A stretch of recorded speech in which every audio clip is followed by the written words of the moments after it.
es que aquí el sur también exista, es que bajo este sol parece imposible que algo más pueda existir, que algo más pueda importar. Hay más cosas en el cielo y en la tierra de las que conoce nuestra filosofía, pero todas parecen estar aquí, todas están ahora.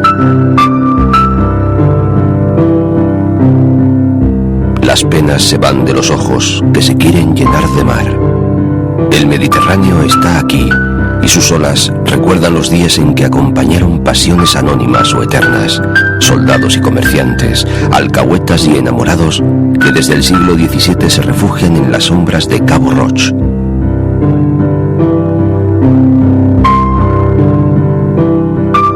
En el pilar de la Horadada estuvo y se conserva la frontera con el Reino de Valencia. En los libros de montería de Alfonso XI se lo describe como una amplia extensión de terreno con grandes pinos donde se da caza al jabalí. En estos parajes, entonces solitarios, pasaban su tiempo los reyes, los nobles, la corte y las huestes cazando al más inocente de sus enemigos. Hoy, por aquí, a lo largo y ancho de este territorio que bordea el mar hasta el gran peñasco de Gibraltar, miles y miles de personas buscan en la calma de sus aguas sus arenas doradas y ese sol que siempre les acompaña, la confirmación de que el sur también existe.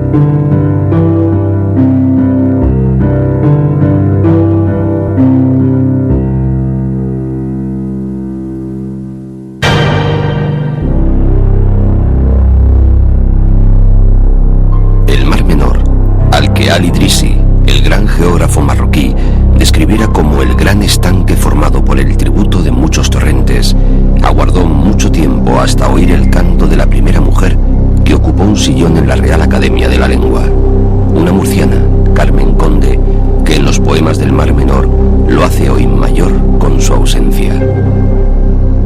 He venido a quererte, a que me digas tus palabras de mar y de palmeras, tus molinos de lienzo, que salobres me refrescan la sed de tanto tiempo.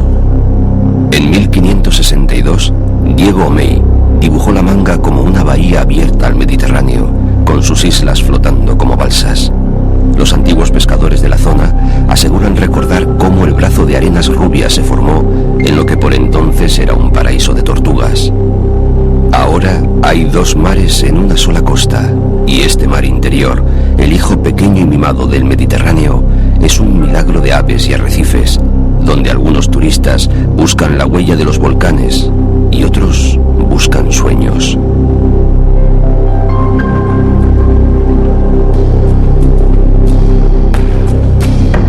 Pero los sueños a veces fueron pesadillas. Esta costa conoció el nombre de muchos piratas, sanguinarios y audaces casi todos.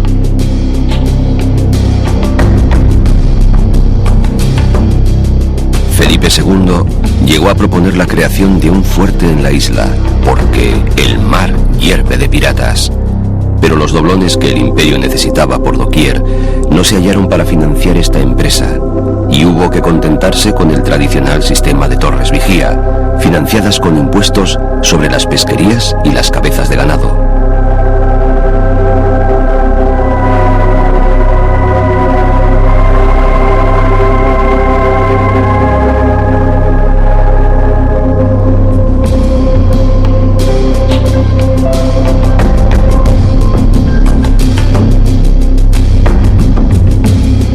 Para luchar contra los berberiscos se levantó también el faro del Cabo de Palos, tras el cual se oculta la joya que ningún corsario podrá llevarse nunca, el espacio natural de Calblanque.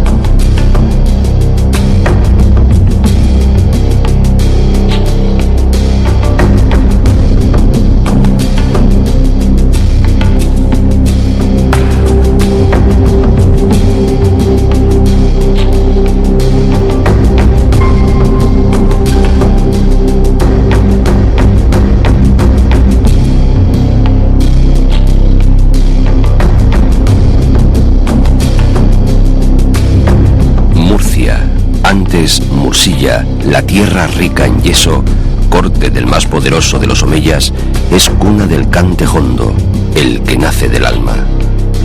Para deleitar a Abderramán II, el gran músico Ziryab inventó en este lugar la quinta cuerda de la guitarra, haciendo posible para los siglos venideros el esplendor del llanto de acordes que enciende las puertas de la madrugada. Su sucesor, el legendario Rey Lobo, transformó Murcia, de capital de un reino de taifas, en capital de todo el Levante. Por doquier hizo piedra sus sueños. Los cristianos llegaron, pero la magia de los moros se quedó para siempre escondida en las calles de los gremios, de la trapería, de la platería, de los vidrieros. Las mezquitas dieron paso a las iglesias, pero los murcianos siguieron enamorando por las noches el llanto alegre de la guitarra. Dicen que túneles secretos serpentean bajo el subsuelo y unen la catedral cristiana con el antiguo castillo árabe de Monteagudo, como si pudieran unir el pasado con el futuro. Un futuro alado en el que un hijo de Murcia, Juan de la Cierva y Codorniu, nacido en 1895, llegaría a inventar el helicóptero. El río Segura, al que por aquí llaman el Reguerón, y su afluente, el Guadalentín, traían el verdor, pero también el miedo a sus alegres riberas. Quizás por eso pronto lo ataron. Le pusieron cauces que frenaron el ímpetu del agua y su ambición destructora. Toda Murcia es una huerta feliz. Ya decía Unamuno que esta era la ciudad más huertana de España, o quizá la huerta más urbana de Europa. Huele a huerta, y la huerta huele al agua bendecida y temida. Hija del verde y del agua, apacible como los frutos colmados, crece el alma murciana, feliz al calorcito de la tierra, en palabras del escritor murciano Vicente Medina.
En que los lobos cazaban grandes rebaños en los bosques frondosos que alcanzaban las orillas del Mediterráneo próximas al Mar Menor. En esos días se levantó un gran incendio. Las altas temperaturas abrieron arroyos de plata en los montes de la Unión. Del Cabezo dicen que Aníbal sacaba 300 libras de plata al día, suficiente para mantener a su ejército. Luego llegó el cobre, y lo que se quedó fue la mina, con su mística de las profundidades.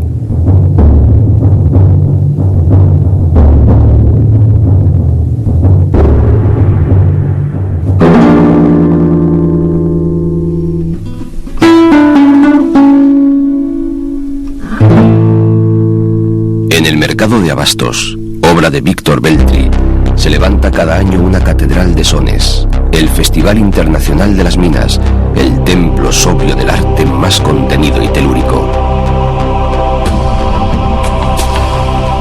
Desde el fondo de la tierra se alzan las voces que cantan a los hombres de las minas, aquí, en esta ciudad, que fue cruce y unión de dos campamentos mineros y hoy es crisol de gargantas.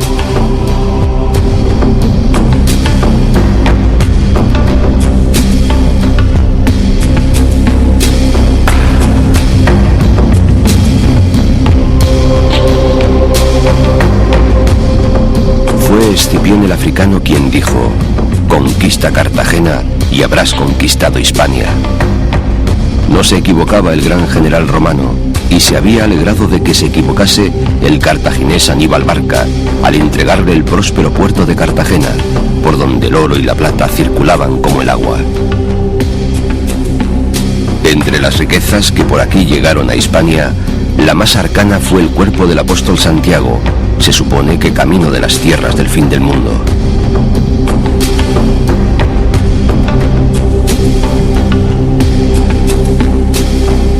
Cartagena, que había resistido a los vientos, resistió a los vándalos, a los bizantinos, a los árabes, a los cristianos y sobre todo a los piratas que nunca dejaron de asediarla. Arturo Pérez Reverte afirma que aquí los críos, antes de tener uso de razón, ya saben leer en las piedras las inscripciones en latín.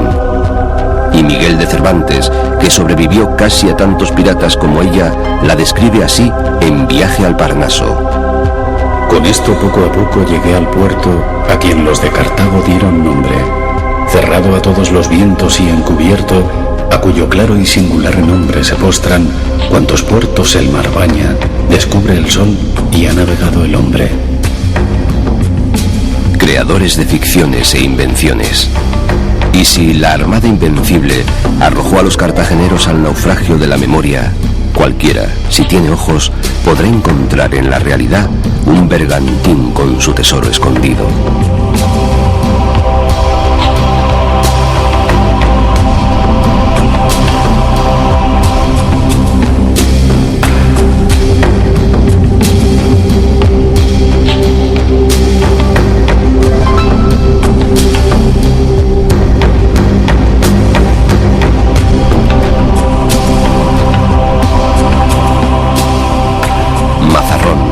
El almazarrón de los árabes, ocre rojo y puerto de romanos, tierra de minas que dio plomo, zinc, plata, hierro, alumbre y almagre en los siglos de los romanos y antes en las épocas púnica y fenicia.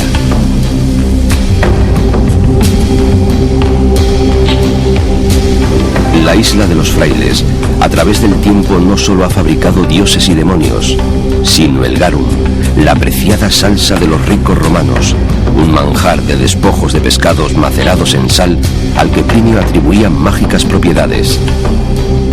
No es de extrañar que ese auténtico y preciadísimo bálsamo de fierabrás fuera el remedio que San Pedro, Escombreras, Santa Lucía y Águilas se preciaran de producir en aquellos tiempos.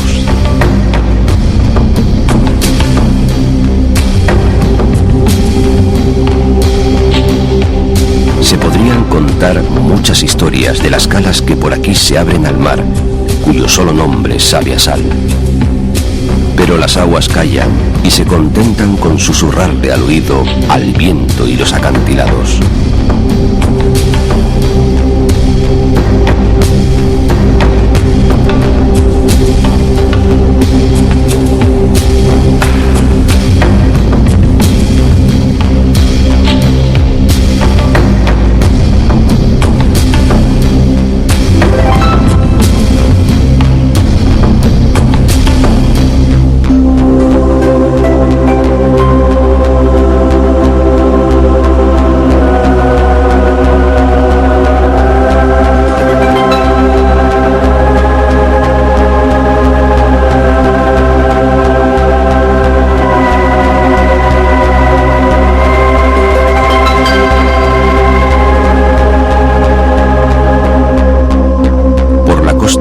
Los árabes enclavaron una torre de defensa en el puerto de Alquila y para proteger este trozo del paraíso se construyó con los cristianos el castillo de San Juan de las Águilas. Carlos III y sus ilustrados la soñaron como enclave comercial abierto al Mediterráneo, y Águilas va por el mundo con las coplas de El Rojo, el pescador poeta cuyos ripios viajan libres por las olas.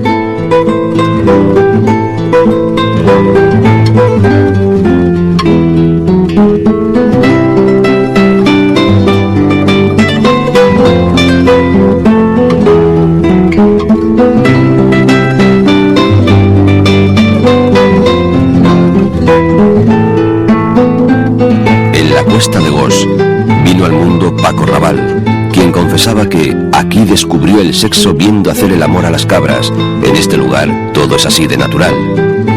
Eso dijo en su pueblo natal, donde descansa en paz, cerca de su Milana bonita, este magnífico actor y mejor persona, amigo de poetas, alma de pintores y cascabel de guitarras.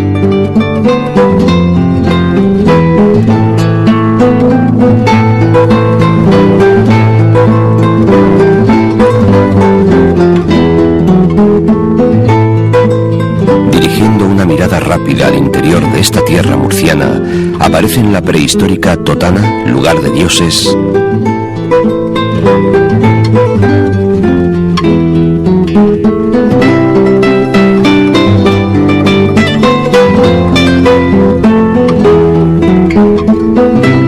Lorca, fronteriza y singular, legendaria y noble, ciudad del sol, a la sombra del castillo que mandara construir Alfonso X el Sabio.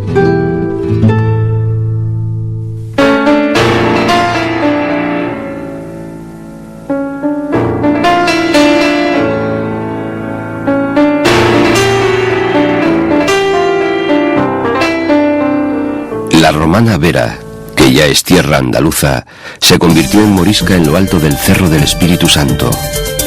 Fue frontera entre el reino nazarí de Granada y el cristiano de Lorca. Hacia el interior, la imagen del castillo de Vélez Blanco, una de las joyas del Renacimiento castellano, realizada por artistas italianos, que se asienta sobre una roca gris, vigilante de las tierras del marquesado de los Vélez.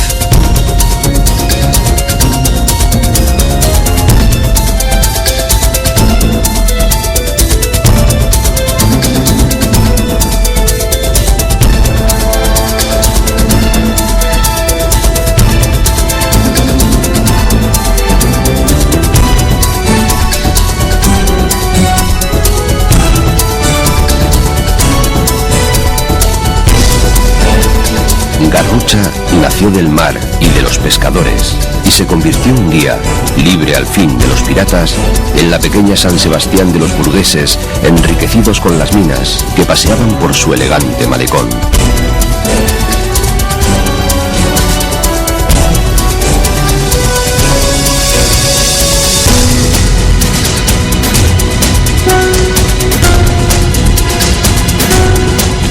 Cuenta el gran Plinio que en Mojácar, la Blanca, estaba el término y fin de la Bética.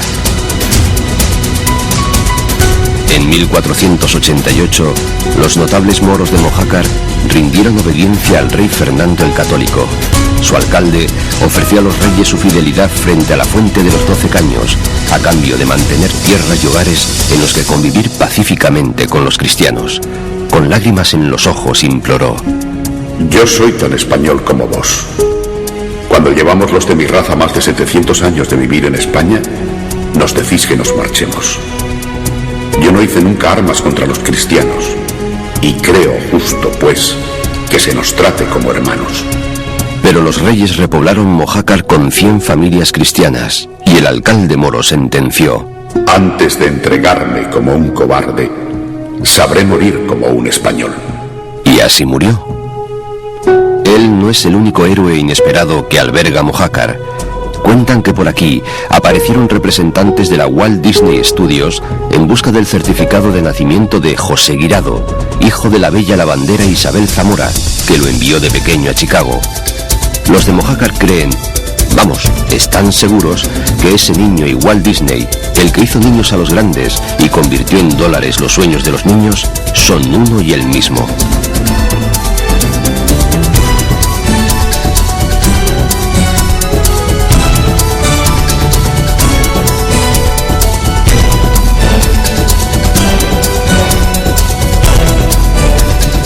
Esta es la villa del mítico Indalo, el enviado de los dioses, un pequeño muñeco que entre las manos sostiene el arco de los 7 colores. Los mojaqueros aseguran que él les ha salvado de la decadencia y que en ningún otro lugar del mundo parece durar más la juventud y menos la lluvia.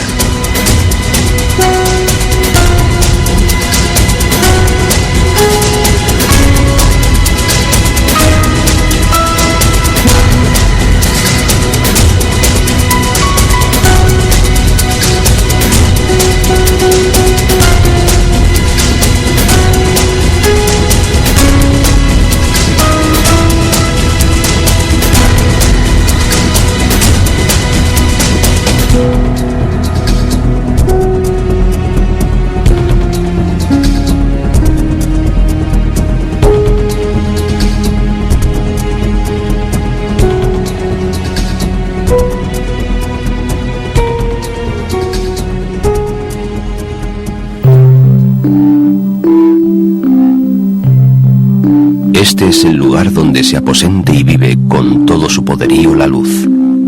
Refiriéndose al Cabo de Gata, decía José Ángel Valente que un silencio absoluto habita en este espacio abandonado en el que se suspende, repentino e insólito, el canto de algún pájaro.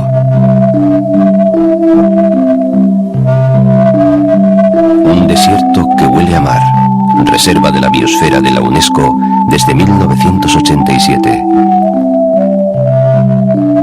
Dice Juan Goytisolo en sus campos de Níjar que por aquí sopla un viento salado que es anticipo del mar. En este desierto crecen más poemas que chumberas, y no es por casualidad que fuera por aquí, en el Cortijo del Fraile, el 23 de julio de 1928, donde muriera apuñalado Paco Montes, después de raptar a su prima Francisca Cañadas, la Coja, en su noche de bodas.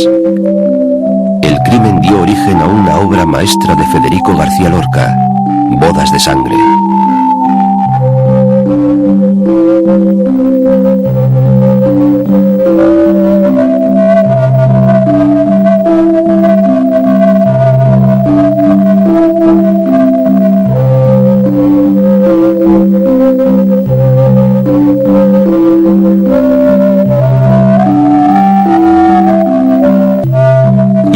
Está el desierto que se hizo fábrica de sueños. Por arte de la magia de la necesidad, las gentes del cine hicieron que estos rincones fueran un remedo de los paisajes del mítico Monument Valley, y que, perdidos en los secarrales de tabernas, buenos y malos, como siempre, peleasen los márgenes de la ley del oeste.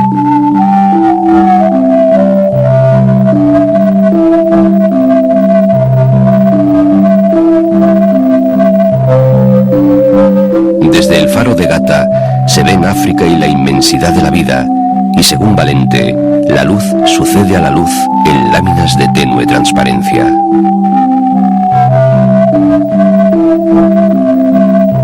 Muchos han buscado un famoso tesoro en Cabo de Gata, una cueva llena de piedras preciosas, cerca de la torre de la Vela Blanca. Pero el tesoro del Monsul, el verdadero tesoro, es el mismo promontorio donde las cañas dialogan con el viento, las varas del agave suben al cielo, bordan las nubes y la oscuridad. Después, vencidas, mueren para aguardar, como todos los muertos, un nuevo nacimiento.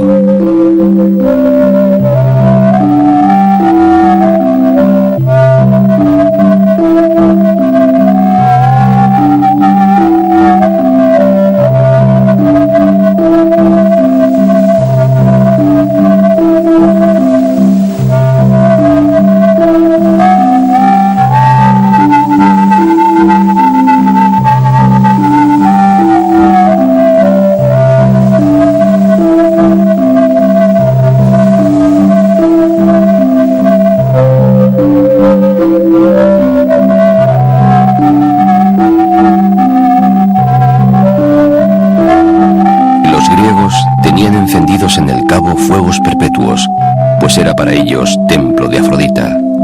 Los romanos lo llamaron promontorio de Venus, y solo en la Edad Media se llamó Cabo de Ágatas, por las piedras semipreciosas que se hallaban a orillas de su mar. Decía el gran poeta, periodista, dramaturgo y novelista Francisco Villaespesa: sin sentir, sin pensar. Y soy en la aridez de este desierto el sueño de algún alma desterrada, que cansada de andar sobre la tierra, regresa a los misterios de la nada.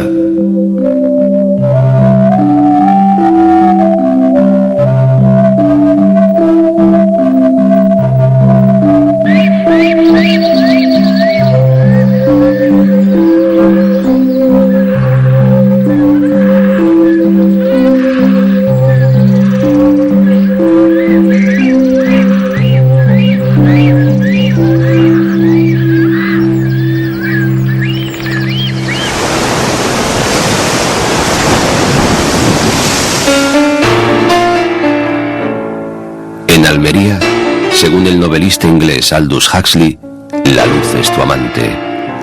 En esta ciudad se encuentra de veras el mundo feliz, que te deja ciego, como dice Celia Viñas, ciego de sol, de cal, de mar, ciego de verde y luz. Antes quedaron aquí ciegos y enamorados los vándalos, los visigodos, los bizantinos.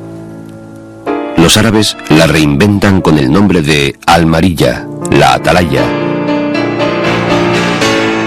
Abderramán II ordenó la construcción de la Alcazaba, la segunda fortaleza musulmana en España tras la Alhambra.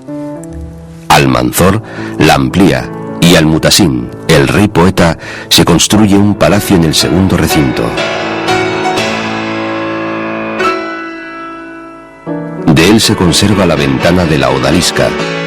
Por ella se arrojó al vacío una de las amantes favoritas del emir al ver caer a su amado, un prisionero cristiano.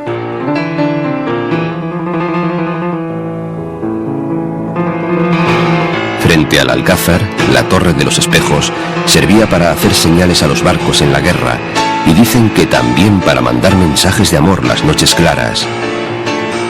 Todo era inaccesible en la Alcazaba, menos los corazones.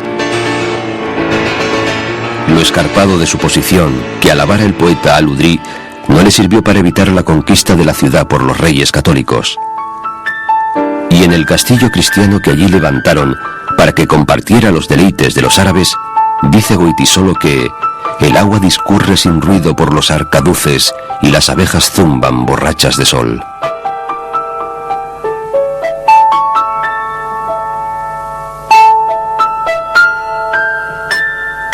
Tomatito y el niño Josele adquirieron su arte en el barrio de pescadores, donde el día nunca se acaba sin oír sonar una guitarra.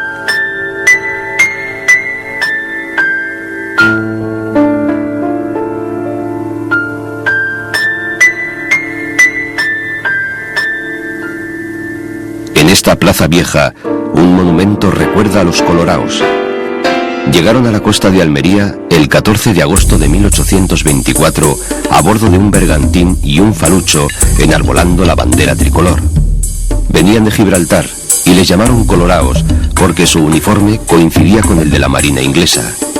Sublevados contra el absolutismo real gritaban «¡Viva Riego! ¡Viva la libertad!». Murieron fusilados y su monumento, demolido por el franquismo, fue reconstruido con la llegada de la democracia. Los héroes pasan, la libertad queda.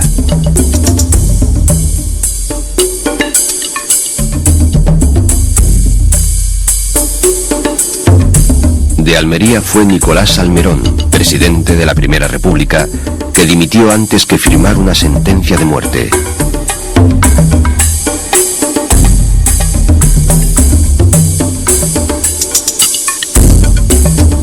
En esta tierra del spaghetti western han crecido ciudades de plástico que parecen colonias intergalácticas. Aquí en el Ejido, Las Norias, La Mojonera, se ha hecho grande el sur y ha florecido el desierto. Por los invernaderos crece hacia el sol la esperanza de renovar el mundo que nos habían contado. Aseguraba Aldous Huxley que los vientos no tienen aquí emblemas móviles, sino que barren una vacía oscuridad, una luz destemplada.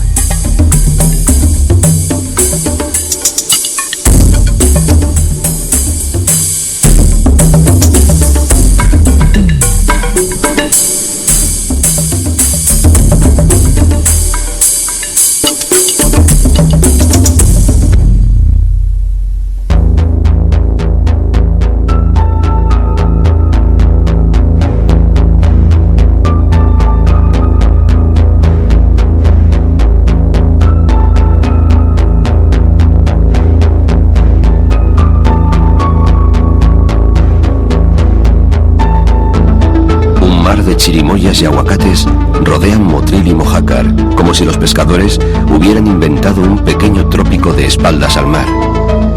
Ya los musulmanes que hacían correr las acequias desde el siglo X cultivaban la caña de azúcar.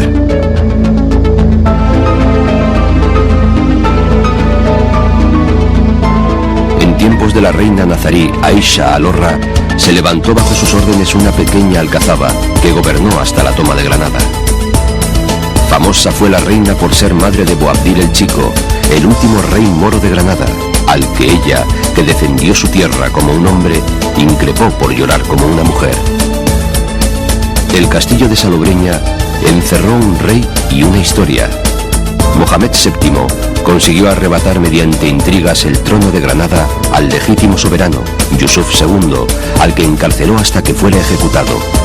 Pero el príncipe cautivo pidió a su verdugo antes de morir un último deseo: concluir una partida de ajedrez, que tan apasionante como la historia de las 1001 noches, fue prolongando su vida hasta que sus partidarios llegaron a Granada y lo proclamaron rey de nuevo.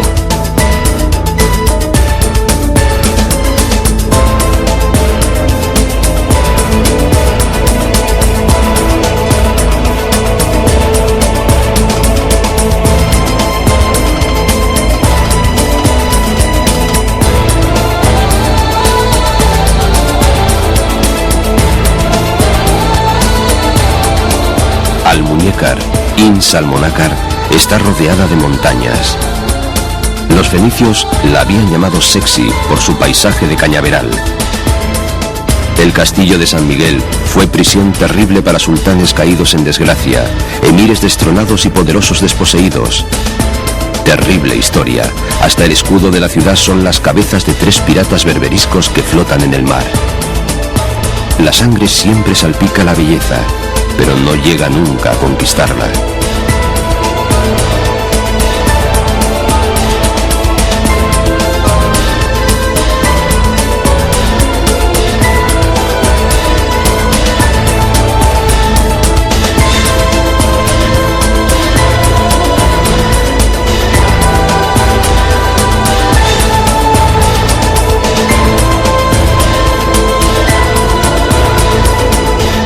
Nerja ya estaba poblada en el Paleolítico y sus cuevas testimonian la proximidad del hombre antiguo y el mar.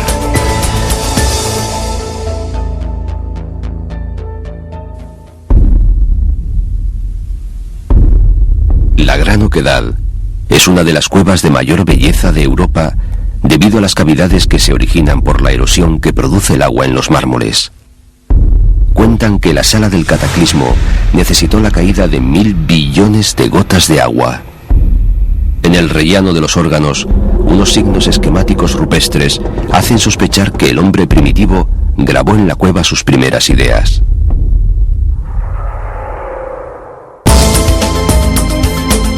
Fue un viajero y poeta árabe, Ibn Said, quien escribió sobre Nerja por vez primera: una alquería tan grande como una ciudad, rodeada toda ella de frondosas huertas y bañada por el río Chillar. En tiempos de Abderramán II se llamó Narisha, o manantial abundante.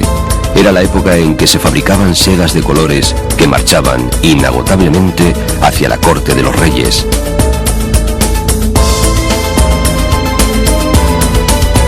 Se sublevó con los mudéjares, que la abandonaron, y doña Juana, aquella reina que nunca estuvo tan loca, mandó que se repoblase con cristianos viejos, eximiéndolos de tributos y de la alcabala.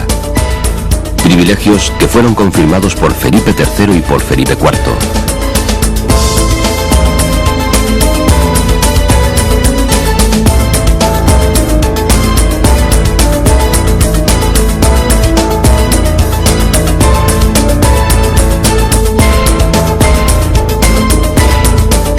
Otro rey, Alfonso XII, la llamó Bello Balcón de Europa, y el eslogan pervivió.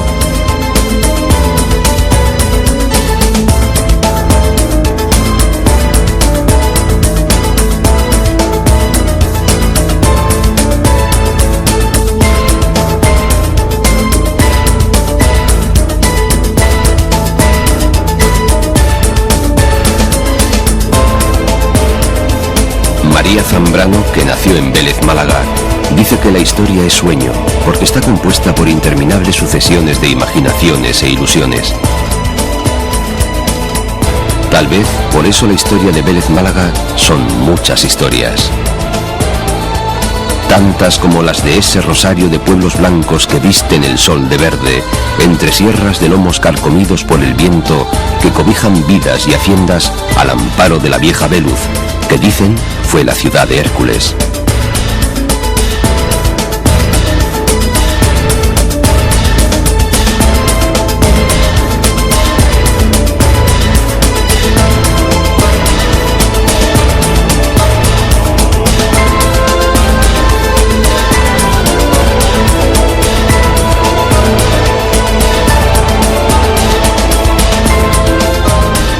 Torre del Mar se asentaron desde siempre los pescadores y desde hace poco más de un siglo la familia Larios comenzó una dinastía del azúcar en torno a una bella factoría neomudéjar.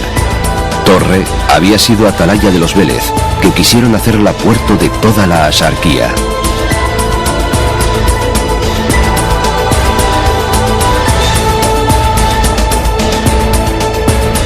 Rincón de la Victoria es tierra de historias y leyendas. Y guarden el secreto, parece que en la cueva del tesoro se esconden muchas de ellas, junto a las riquezas que allí escondieron 5 jamudíes perseguidos.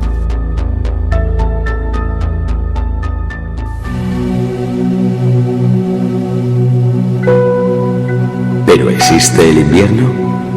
¿Y es tan crudo su rigor? Si es así, ¿qué mejor manta para tu desnudez que yo desnudo? Son versos de Alfonso Canales, hijo de esta ciudad, que es hija del mar y de la gran diosa mediterránea, adorada por todos los pueblos prehistóricos que vivieron a las orillas del Mare Nostrum. Malaca, la gran diosa. Su imagen fue piedra y luna, y era reina en el cielo y en la tierra. Los romanos llamaron a la urbe Flavia Malacita y construyeron un teatro donde celebrar sus encantos. Los árabes la ornaron de alcazabas y palacios.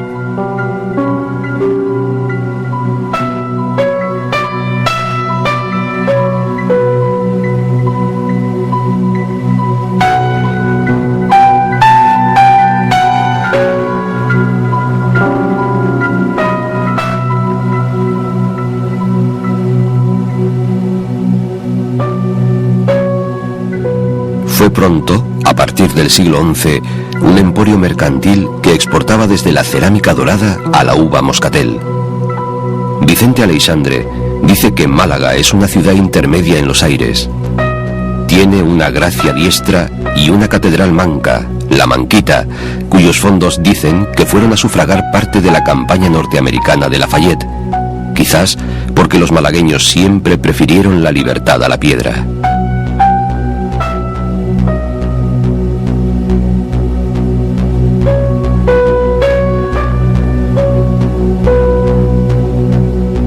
Aquí nacieron personajes dispares, Cánovas del Castillo y el Marqués de Salamanca.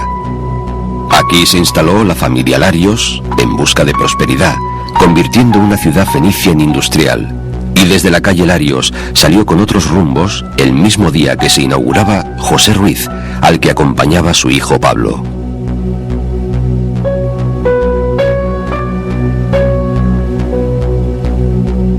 Pablo Ruiz Picasso, el malagueño y español más universal, reinventó el mundo, soñó libertades e hizo, libres y famosos en el mundo, las palomas y los toreros de su tierra.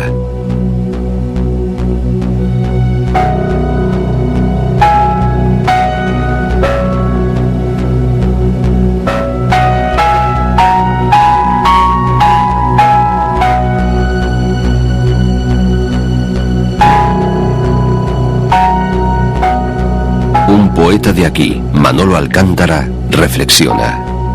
En el parque de Málaga, la gente mira pasar la vida y la repasa como las nubes a la mar de enfrente. Hay quien de sueños solo hace una casa y se queda a vivir luego en su frente. Los caminantes que cruzaban la calzada romana que unía Malaca y Gades se detenían en los manantiales puros de Lorca. Pero los árabes levantaron una torre entre los molinos de la calle de San Miguel. Fue llamada Torremolinos. Luego, en el siglo XVIII, en un intento vano de protegerse de los piratas, se levantó el Castillo de Santa Clara.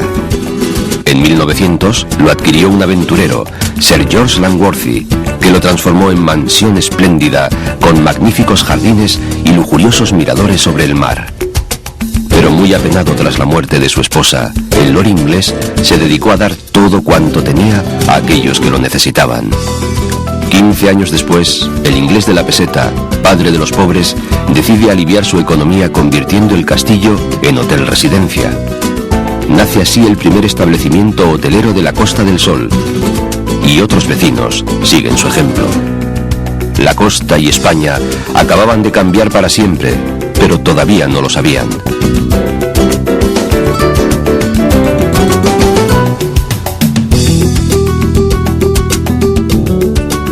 Entre los primeros turistas, Ava Gardner y la emperatriz Soraya, Orson Welles, Boris Karloff y Frank Sinatra, que animaban las fiestas del Café Central o el Mañana.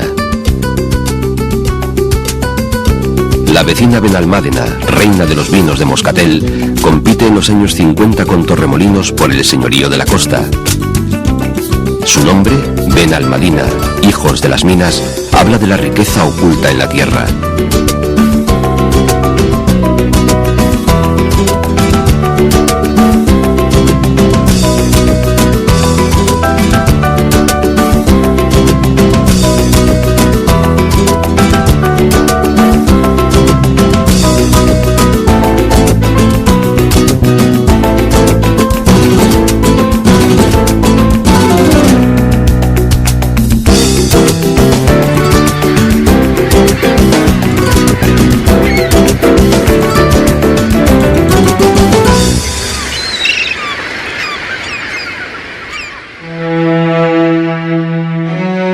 Amarrado al duro banco de una galera turquesa, ambas manos en el remo y ambos ojos en la tierra, un forzado de dragut en la playa de Marbella se quejaba al ronco son del remo y de la cadena.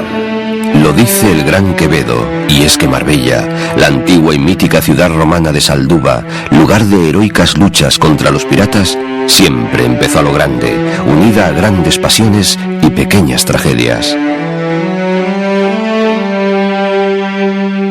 Si Plinio contó su ambición y sus reservas del preciado garum, el caviar de los romanos, los árabes hicieron sinuosas las calles estrechas que bajaban al mar, y luego fue, aunque no lo parezca, minera, con altos hornos y fundiciones de hierro, amén de agrícola y pescadora.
Bastante más tarde, también un constructor, José Banús, convirtió en realidad el sueño de una nueva costa. Ve el gran Alto Laguirre. Las barcas de dos en dos, como sandalias del viento puestas a secar al sol. En Puerto Banús, la aristocracia que por aquí llaman la jet set viene a navegar. Grace Kelly y su marido Rainiero de Mónaco se acercaron a Marbella para inventar también la Costa del Sol. Rock Hudson, Gina Lollobrigida, Onassis o María Callas la convirtieron en sinónimo de lujo y exceso. Deborah Kerr y Sean Connery la consagraron como Edén de los ingleses.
Pero nada hay nuevo bajo el sol, y mucho menos el turismo.